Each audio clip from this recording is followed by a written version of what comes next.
So, good morning.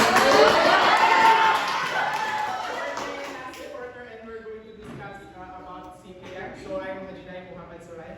And I'm Sarah Suray. And I'm Asnaya Sitaha.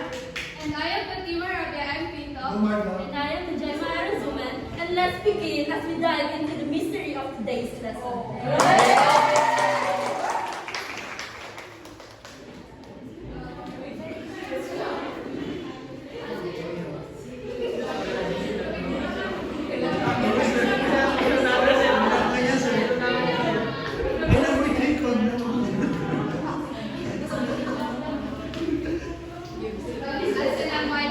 Good morning, everyone. So today we're going to discuss the critical path method or the CPM.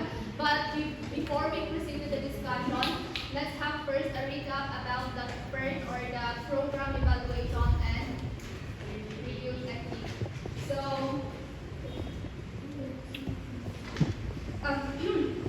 so as we all know, these two techniques are both network model.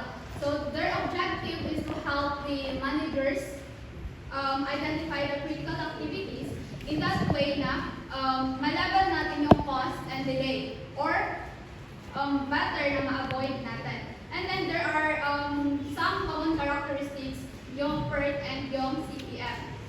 Isa na doon is that they have interrelated activities. Gaya nung sa PERT, nakita nyo sa network models na there are many interrelated activities, and dito din sa CPM, meron din ganon. And then second is that they have sequential activities. Same sa PERT, they have IPA. And then dito din sa CPM, meron din tayong IPA in where tayo doon na there's a sequence doon sa activities. And then another characteristics na common sa PERT and CPM is that they involve outside participants like yung suppliers, manufacturers, and madami pang iba. And then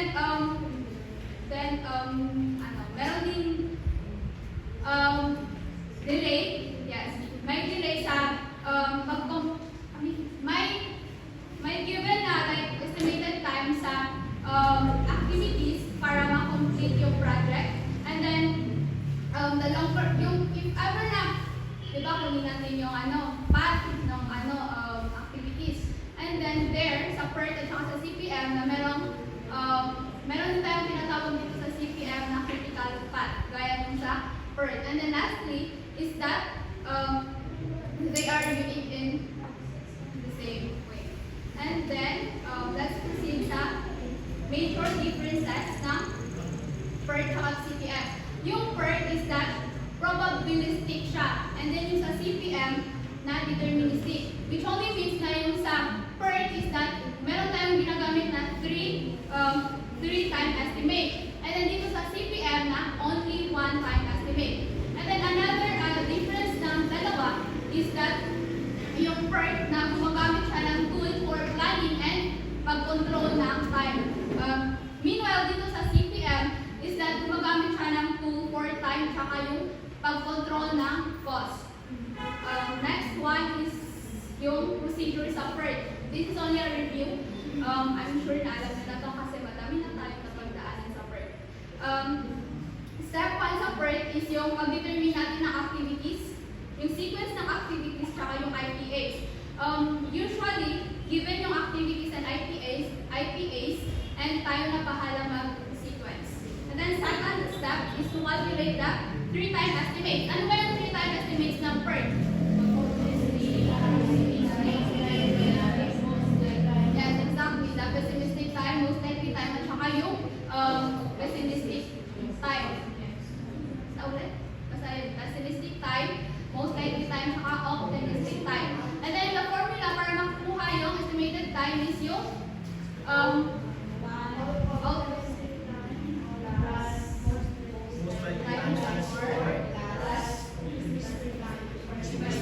yes, exactly. Optimistic time plus empty times 4 plus 50 over 6. Yun yung formula sa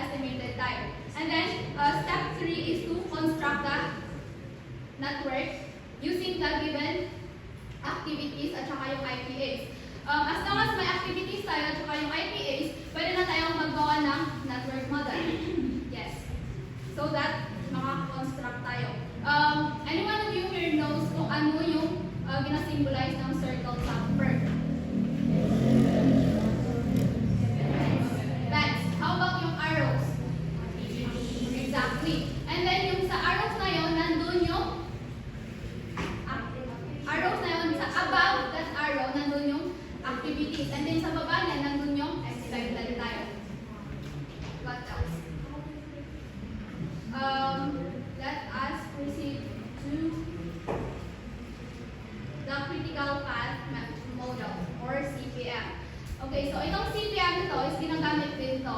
It is another technique gaya ng PERT para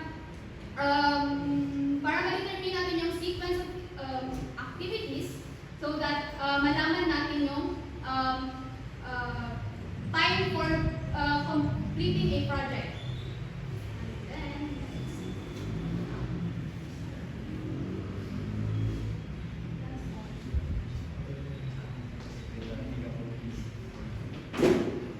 So before we dive into the CPM, let us first analyze this problem. Problem ni Mr. White Go.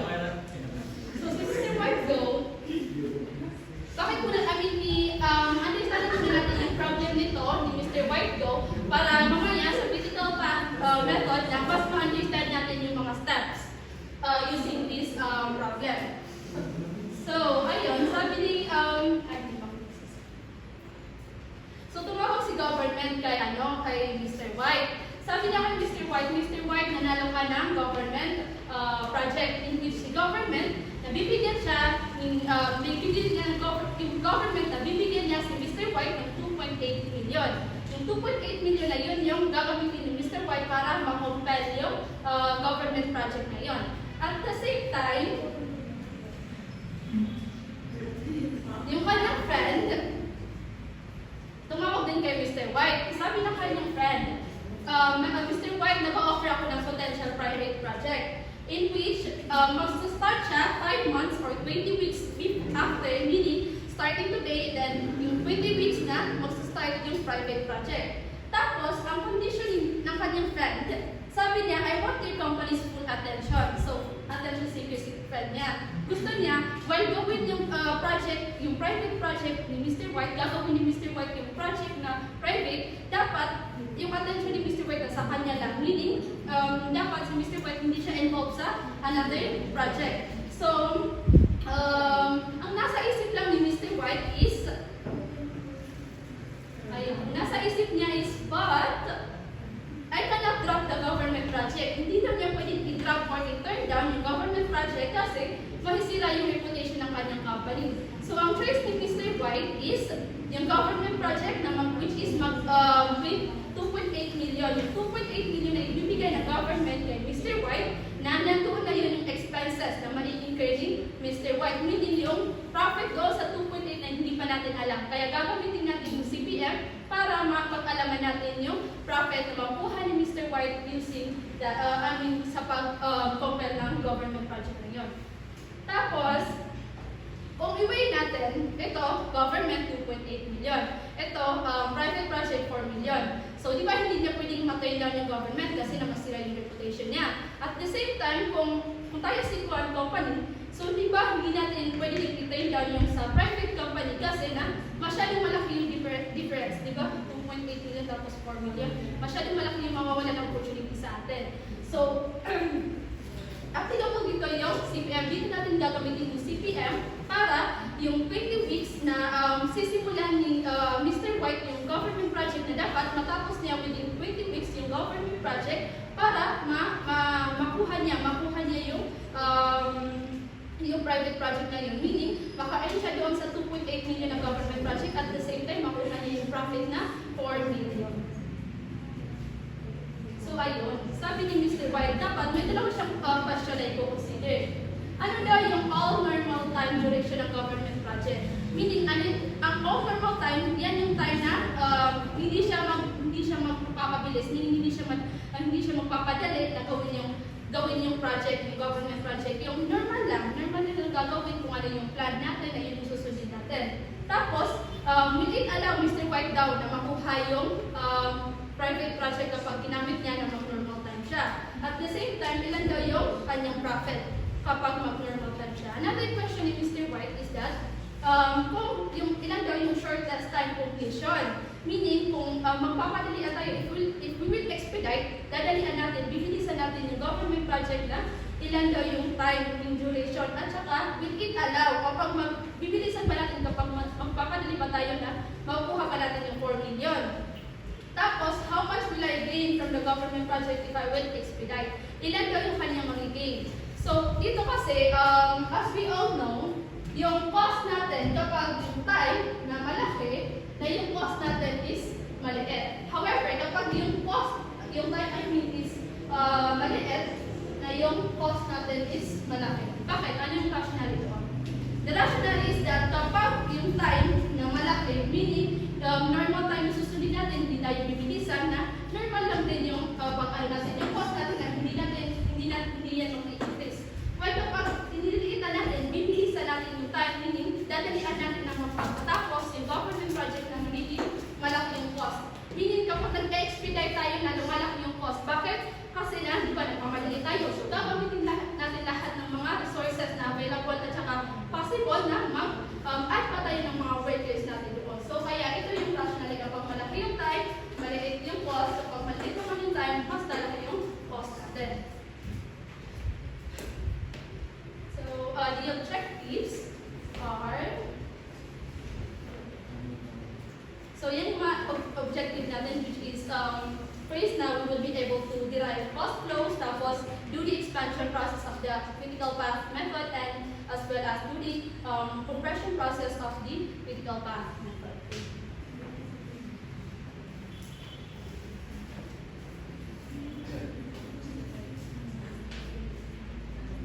Next, we're going to talk about the CPM and their advantages. So first one is, what is CPM? So CPM is used to evaluate the expedite project or workshop. So dito na para ma-determine natin yung condition ng isang project regarding to sa timeline and so sa mga cost na ma-incur nila. And expedite project or workshop. So I think that alam niyo na yung expedite kasi nag-sabi na. So yung expedite is parang mabilisin natin. So yun, bibilisan natin. So since may mga cases kasi na tulad nung kanina na si Mr. Go na kailangan niya mabilisan kasi na after 20 weeks na parang may another permanent project na kailangan gawin. So yun, yung CPM. So next is yung mga advantages. So first is helps in planning the allocation of additional resources to expedite tasks. So as said by Ishnali kanina dito, na if in case na mag-expedite tayo or mag-realize natin yung time natin, of course may mga additional resources na kailangan natin incur. So which means that it will result to an increase of cost. So next, label analysis of the trade-off between additional cost and potential saving or profits from compression.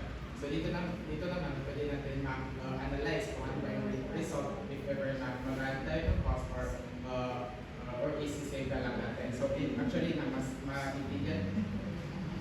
mas maintindihan natin dito pag pumunta na kayo doon sa mga expansion and compression process. So next is assist in mitigating potential losses by identifying crucial tasks and prioritization. So dito na parang ma-lessen lang natin yung severity ng potential losses. Next is to expedite tasks. So paulit-ulit na yung expedite. So yun, again, bibilisan natin yung compression ng isang project. So next is pumunta tayo sa steps in CPM analysis. So first, determination of normal and crash time and corresponding cost. So actually, nandito lang nandito yung mga normal, which is sinabi tayo na parang yung normal lang talaga. Of course, yung cost natin is expected na yan. So if ever na mag-expedite tayo or parang i-compress natin, so ito siya sa cash. So ipapapagin din costed, expected na mas malaki kasi yun na nga, mag-incur ka ng additional resources, so mas malaki yung cost mo. So, yun.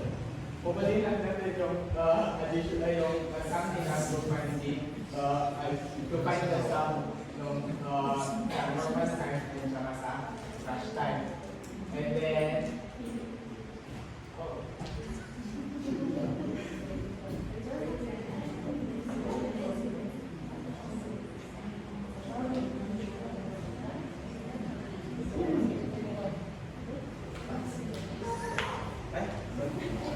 next is the computation of the cost loads.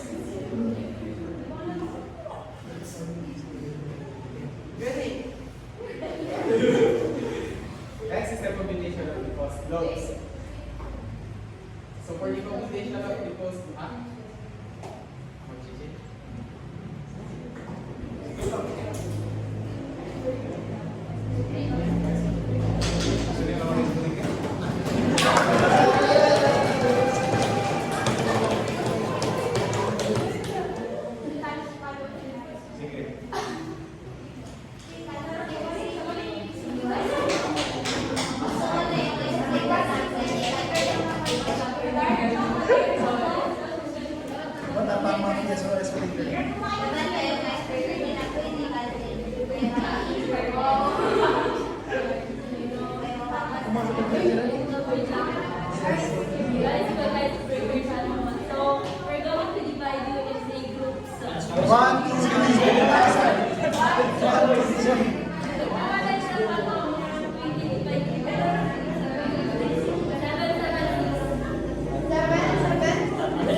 Ibibigay lang namin sa inyo na bond paper is ilan kayo karami.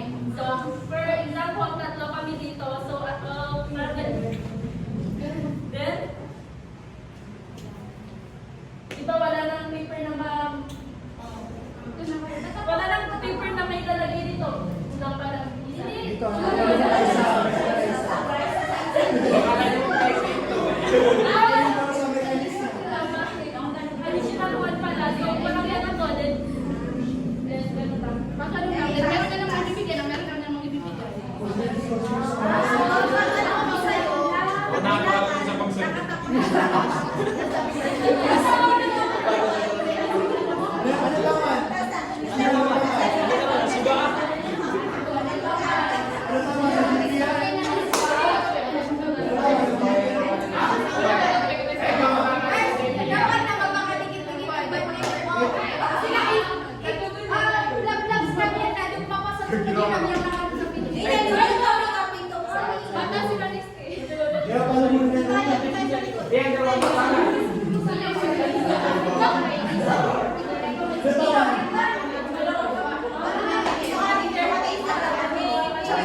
papuntang JP kami sir.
Ay, naikanda sila ng mga kayo. Sayang ko, sir. Dahil pagkatras sa banyo.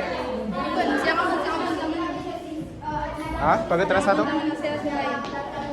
Agad din. Ikan na yan.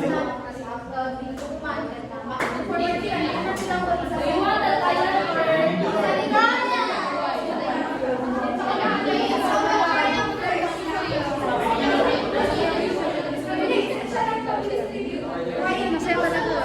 Naginigikuan, marilis sila dapat sila.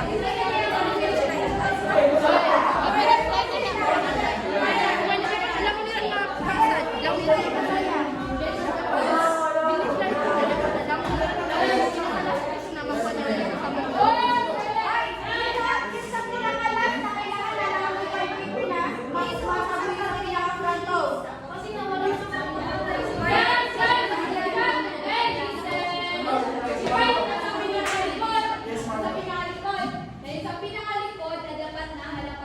Dapat nalaman dito sa lawan dapat makakasaya.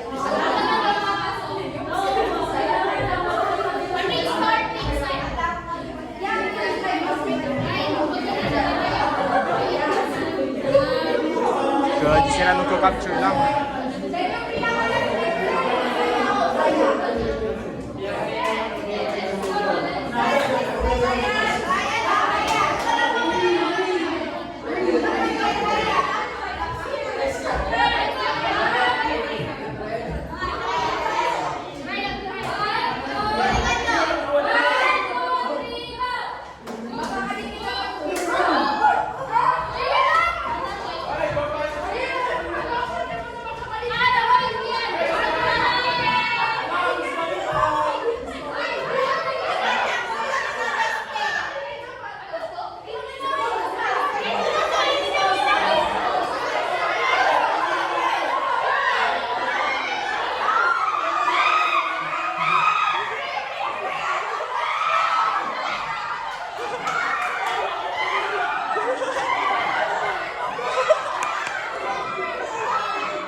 babayaran.